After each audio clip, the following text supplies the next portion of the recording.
जरांगे पाटील आणि लाखो मराठा आंदोलक मुंबईत दाखल झाले. रेल्वे स्टेशन, बस स्थानक, हायवे संपूर्ण मुंबई भगवीमय झालेले दिसते. प्रशासन भगवं वादळ आटोक्यात आणण्यात असमर्थ ठरेल का?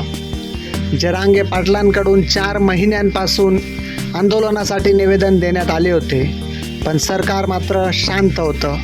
4 दिवसांपासून आंदोलक मुंबईच्या दिशेने कूच करत होते, पण सरकारकडून गर्दी आटोक्यात आणण्यासाठी उपाययोजना तयारी शून्य.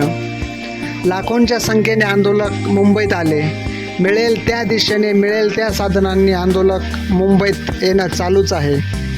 संपूर्ण महाराष्ट्रातून आंदोलक मुंबईत येताना दिसत आहेत, पण एवढ्या लाखोंचा माप आटोक्यात आणण्यासाठी आंदोलन शांततेत पार पडण्यासाठी सरकारकडून उपाययोजना काय, असा प्रश्न निर्माण झाला आहे.